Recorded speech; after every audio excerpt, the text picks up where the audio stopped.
Hey, what's up, you guys? Yes, hi, how are ya? Today we are actually going on an event, no? This is it's a fiesta. So when you're watching this, this is going to be a on May 25th, no? Pero I don't know kung June 25th na ba to na video. Pero yeah, anyway, but before that, I'd like to just encourage you guys to subscribe to my YouTube channel. Sorry for my bad hair day though, because my hair is really thick and it blows away like that, you know. So forgive me. But today I would like to talk about a little beef with Shopee again. Sorry naman. Kasi before, 'di ba, na-solve na yung case nung what is this? Yung keychain na 8 ball, no? 'Yon. So okay na 'yon. Wala na problema doon. But again, here's another problem. Let me settle down, no? Medyo kasi nakaupo ako in a way na I'm not comfortable. Let me just adjust myself, no? Sige. Okay. Now we're a tad more comfortable than we are. So let me talk about that beef. Pasensya na kayo, maingay may electric fan ako. If maingay siya, may electric fan ako, forgive me. So, ano ba ang beef ko with Shopee? So, my beef with Shopee is yung kanilang, if maliit yung items or item na parang pwede siyang ikawala, no, or pwede siyang mawala until such time na parang maliit lang na box, i-delay nila. Because napansin ko yan with first yung keychain, di ba? Yung keychain na thing, fiasco, tapos na yan, but na-refunded naman na. So, hindi talaga dumating sa akin yung product. Now, we have the Labubu, no? Dalawang Labubu ang in-order ko. We have the version 1 and or yung paparating pala sa akin, hindi ko pala in-order yun, sponsored yun sa akin. So, dalawa. We have yung version 1 ng Pop Mart, and then yung second one is yung sea salt, no, na keychain naman na Labubu. Because I wanna try, you know, sponsored siya, but kasi sinabihan ko yon na parang I wanna try, kasi curious ako kung may mga Labubu ba na nagmo-move sa kanila lang. Kasi may mga experience ang tao eh. There are yung isa sa mga kaibigan ko, nagkaroon siya ng Labubu, bumalik daw sa mismong store kinabukasan. No? Pagbili niya, opened yon, tapos biglang nawala, tapos yon, nakita nilang bumalik pala sa store. Which is yun, nakakatakot yon. Diba? So, and then meron namang isa na sinasabi na yung mga mata daw ay gumagalaw, no? Parang yung mga mata ay gumagalaw, and parang naganon yung mukha, no? Parang galit na galit yung mukha. Meron din namang iba na nagsasabing walang nangyari. But I'm still curious. What do you think, you guys, no? And yung beef ko doon sa Shopee is not the brand itself, but their shipping, no? Kasi akala ko ba platinum to?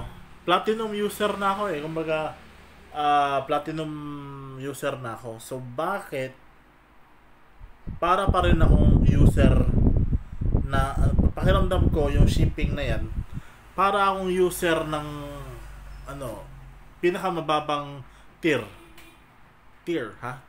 ng yung parang bumalik ako sa tier 1. Kasi may mga shipment na Di ba 1 week lang dapat yan? Or let's say, sige, 1 week and 2 days, 3 days. Pero hindi naman umaabot ng 8 days, guys. No? Or, no, hindi naman umaabot ng mga ganyan. Kasi, the last time I checked, 7 days talaga is nandyan na dapat ang product. Lalo na pag pagkain. So, nagulat ako kasi ngayon is the 8th day. When I'm shooting this, 25 na eh. It was May 17 na ano no, na bigay na ano daw na order daw no ng aking sponsor. So nagulat ako because May 17, 18, 19, 20, 21, 22, 23, 24, 25, 26. Bakit naging 9 days yan, Shopee? Tandaan nyo, nagbabayad kami. Pera mismo ng mga sponsors and pera, may ano din na pera rin ng aking mga magulang ang ginagasta namin para sa mall nyo. So bakit nagiging ganon? When we are platinum users, dapat sana mas maaga, no? Dapat mas maaga kasi the more na madedelay, the more na nakakaramdam ako na parang bumabalik sa uno. Parang naging tier 1 ulit ako. So Shopee, ayusin nyo, please lang, because I don't want to continue experiencing this again and again and again, na magde-delay na lang lagi ang mga shipment ko.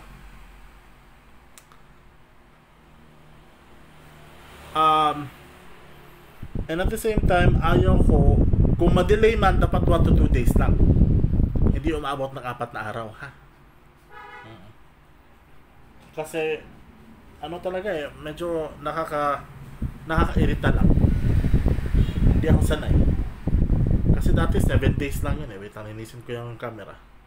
Dati kasi 7 days lang eh. So nakakagulat lang sa mga nangyayari Shopee at nakakapagod. Nakakapagod lang. And yun, I think I'm gonna update you tomorrow kung nandito na yung mga shipment ko. No? Pero hopefully nandito na. Kasi ayaw ko na maghintay pa ng mas malaki or mas maraming araw. Sana naman, Shopee. Sana naman. You've learned your lesson now after watching this vlog. If ever you are watching this vlog, no? Kasi this is the 25th episode, I think, 25th, no? So we have our 26th later, no? 26th episode later for the vlog, no? So ayun na naman tayo for today, guys. It is exactly May 25, 2025, and this will be shown siguro June 25, 2025. Who knows? Baka ganun na. Hindi, nakalimutan ko na kung ilang ano na ako. But yes, 5 days to go. 30 days na! I'm excited! I'm super excited kasi 5 days to go. 30 days na. Mag 1 month na tayo. Which means kakayanin ko ang isang year of content. No? Every single day. Lord, I pray na mapapatuloy ako.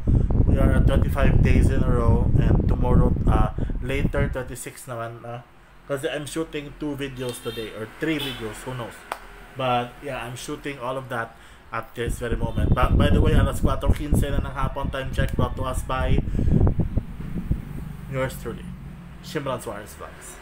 Thank you so much, you guys, and I appreciate you all for watching my vlogs. Kahit medyo boring naman siya. But later, I'll have some content for you that, kasi pupunta kami ng fiesta. Okay? So, that's it, you guys. Thank you so much for watching. Again, this is your host, your running away boy, Shimran Suarez. Have a great rest of the day. Stay safe, stay home, take care. Love you all. Bye-bye.